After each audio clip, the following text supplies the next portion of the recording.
स्वागत है आपका बी न्यूज नेशन में। मैं हूं आबिद हुसैन शेख। आरएसएस देशभक्त संगठन है। एमएलए बसनगौड़ा पाटिल यत्नाल। बीजापुर में city BJP MLA Basanagouda Ramanagouda Patil Yatnal ने मीडिया में बयान दिया कि पीएफआई बयान के फैसले का मैं तहे दिल से स्वागत करता हूं। रही बात आरएसएस की, जिस पर विपक्ष पाबंदी लगाने की मांग कर रहा है, आरएसएस एक देशभक्तों की संगठन है। कोई भी समाजघातक कामों में आरएसएस का हिस्सा नहीं, देशभक्तों को तैयार करने का कारखाना है आरएसएस, कहा यत्नाल ने। इस पर लगी पाबंदी को खुद सुप्रीम कोर्ट ने हटाया है। कई देश के दिग्गज नेता आरएसएस संगठन संघ परिवार के जरिए ही सियासत में आए हैं, कहा यत्नाल ने।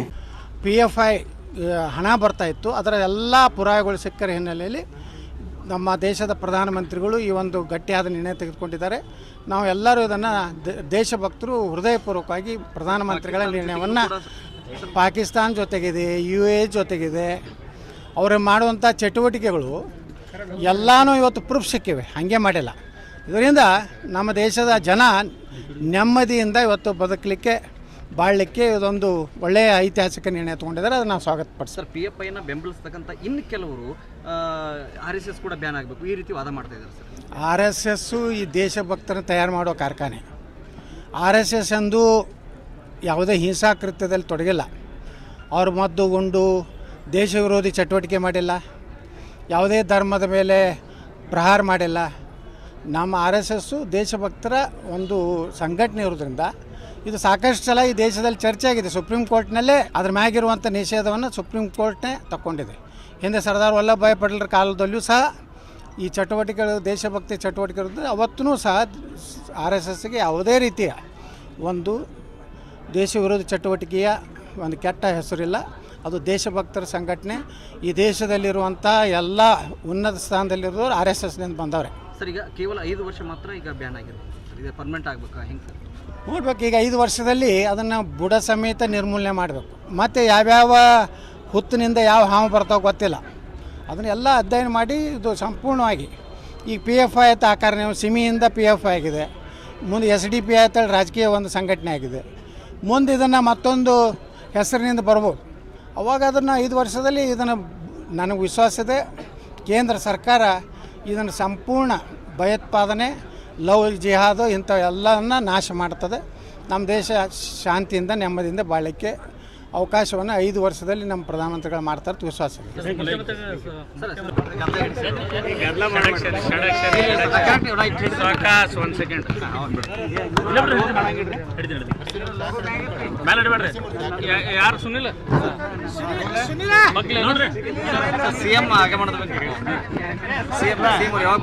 ಇಲ್ಲ, ಅದು ಹಾಕ್ತಿದ್ರೆ ಹೇಳ್ತೇನೆ, ಸುಮ್ಮನೆ ಅದು ಹಾಕೋದಿಲ್ಲ. ಸುಮ್ಮನೆ ಯಾಕೆ, ಏನು ಡೈರೆಕ್ಟ್ ಕೇಳ್ರಿ.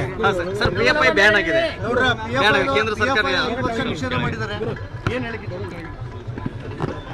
ನಮ್ಮ ದೇಶದ ಪ್ರಧಾನಮಂತ್ರಿಗಳು ಹಾಗೂ ಗೃಹ ಸಚಿವರು ದೇಶ ವಿರೋಧಿ ಚಟುವಟಿಕೆ ಮಾಡ್ತಿರುವಂಥ PFIಯನ್ನು ಇವತ್ತು ಮತ್ತು ಅದಕ್ಕೆ ಸಂಬಂಧಪಟ್ಟಂಥ ಆ ಚಟುವಟಿಕೆಗಳ ಪೂರಕವಾಗಿರುವಂಥ ಎಲ್ಲ ಸಂಸ್ಥೆಗಳನ್ನು ಇವತ್ತು ಬೆಳಗ್ಗೆ 5 ಗಂಟೆಗೆ ಕೇಂದ್ರ ಸರ್ಕಾರ ಇವತ್ತು ನಿಷೇಧ ಹಾಕಿದೆ. ದೇಶದಲ್ಲಿ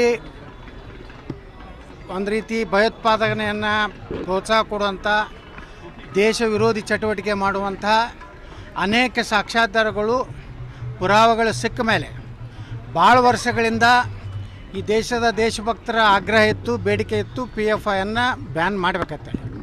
ಅದಕ್ಕೆ ಸಾಕಷ್ಟು ಯಾವುದೇ ಒಂದು ಬ್ಯಾನ್ ಮಾಡಬೇಕಾದ್ರೆ ಸರ್ಕಾರಕ್ಕೆ ಎಲ್ಲ ರೀತಿಯ ಪುರಾವೆಗಳು ಸಿಗುವಂಥ ಜನ ಕಾಯ್ತಾಯಿದ್ರು. ಇವತ್ತು ಏನು ಮೊನ್ನೆ ಏನೋ ಎಲ್ಲ ಕಡೆ ಇಡೀ ದೇಶಾದ್ಯಂತ ಒಂದು ದಾಖಲೆ ರೀತಿಯಲ್ಲಿ ಏನು ರೇಡ್ ಹಾಕಿದ್ರು, ಅಲ್ಲಿ ಸಾಕಷ್ಟು ಪುರಾವೆಗಳು ಸಿಕ್ಕಿವೆ. ಸಾವಿರಾರು ಕೋಟಿ ರೂಪಾಯಿ ವಿದೇಶದಿಂದ ಭಾರತವನ್ನು ಒಡಿಲಿಕ್ಕೆ, ಭಾರತದಲ್ಲಿರುವಂಥ ಹಿಂದೂ ಧರ್ಮವನ್ನು ನಾಶ ಮಾಡಲಿಕ್ಕೆ ಏನೋ PFI ಹಣ ಬರ್ತಾಯಿತ್ತು. ಅದರ ಎಲ್ಲ ಪುರಾವೆಗಳು ಸಿಕ್ಕರ ಹಿನ್ನೆಲೆಯಲ್ಲಿ ನಮ್ಮ ದೇಶದ ಪ್ರಧಾನಮಂತ್ರಿಗಳು ಈ ಒಂದು ಗಟ್ಟಿಯಾದ ನಿರ್ಣಯ ತೆಗೆದುಕೊಂಡಿದ್ದಾರೆ. ನಾವು ಎಲ್ಲರೂ ಇದನ್ನು ದೇಶಭಕ್ತರು ಹೃದಯಪೂರ್ವಕವಾಗಿ ಪ್ರಧಾನಮಂತ್ರಿಗಳ ನಿರ್ಣಯವನ್ನು, ಪಾಕಿಸ್ತಾನ ಜೊತೆಗಿದೆ, UAE ಜೊತೆಗಿದೆ, ಅವರು ಮಾಡುವಂಥ ಚಟುವಟಿಕೆಗಳು ಎಲ್ಲನೂ ಇವತ್ತು ಪ್ರೂಫ್ ಸಿಕ್ಕಿವೆ. और खबरों के लिए देखते रहिए बी न्यूज़ नेशन।